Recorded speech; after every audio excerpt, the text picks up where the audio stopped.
Welcome back. It is a Wild Wednesday here at Dakota News Now, and joining us this morning is Education Specialist Katie Carcetti. Thanks for being here. Yeah, absolutely. So I don't have a live animal with us today, but I did bring a snow leopard skull because we have some very exciting snow leopard news. Folks are now able to go visit our Facebook page and help us name our snow leopard cub. And so there's 3 choices, and the proceeds will go to benefiting the care of our snow leopards here. And so the choices are Asha, Isha, and Maya, and they all have Nepalese roots, which is where a lot of snow leopards are found. Wow. Yeah, so we're really excited. We also this week are starting to rotate. Denali and the cub will have access to the exhibit, switching off days with Strut the male. So you may see them. It's kind of up to them and what they would like to do, but she has been on exhibit. And if you check out the Facebook pictures, they are so cute. Oh my goodness. And it looked like Denali was having a lot of fun as well. That is so exciting. So how long have we had the snow leopards at the zoo Sure. for? So we've had snow leopards at the zoo for quite a long time. The couple that we have right now have been here a couple of years. Denali shorter than Strut, and then the cub was born at the beginning of the summer, and they are first-time parents together, so it was really exciting, and it was the first snow leopard cub that the zoo's had in 21 years. Wow. And so everybody's doing really well, and she's very spunky, and so she's given the keepers a run for their money in the best way.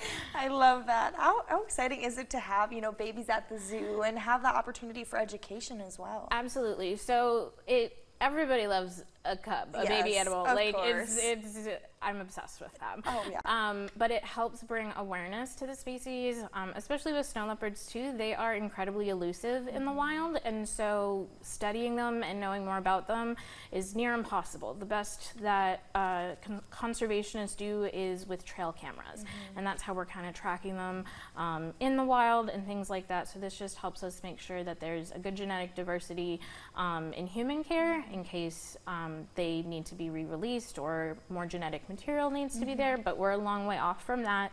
They are listed as vulnerable right now.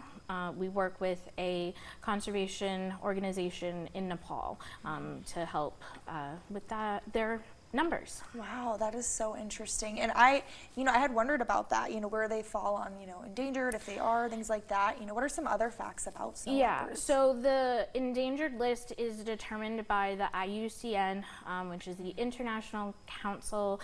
I'm going to forget the rest of it. But IUCN has the list of how they determine what is endangered and not. For snow leopards, they are solitary, so that's why you'll usually just see one on their own unless they have cubs. But they have quite the hop length, so they can jump about 6 feet at least. And then they have their long tail, which helps with balance and also helps cover their noses like a scarf in the colder weather. Okay, what are some other features about them? They're a pretty small cat, and so this is an example of one of their skulls. And a tiger skull is probably about 3 to 4 times bigger. And you see a lot more fluff on them, so their heads do look bigger in person, but that hair just helps keep them really warm, and it has different layers to it as well. They are predators. They mostly eat different hoofed animals and things like that they come across in the wild. Wow. And then what are some kind of fun things that you guys are learning or seeing, with having the new cub and just kind of the dynamic change? Absolutely. So there's definitely a learning curve to see what Denali, the mom, is comfortable with, and the cub is testing her limits with everybody. But it's also just a great opportunity to let us watch them experience it. And we want to give all of our animals choice and control, and so they are kind of telling us when they're ready, when they want to do exhibit or not, and things like that. So it's a lot of patience, but we want to give them as much control as possible. For sure. And where are they located again at the zoo? Yeah, they're in our Asian cat exhibit, and if you visit the pagoda, which is our little building, there will be a little magnet board that tells you who has access to the exhibit. If it is Strut, our male, you can go to the window and you look down right at the window. That's his favorite favorite nap spot. So a lot of Okay. people don't think he's there, but he's really close. Okay.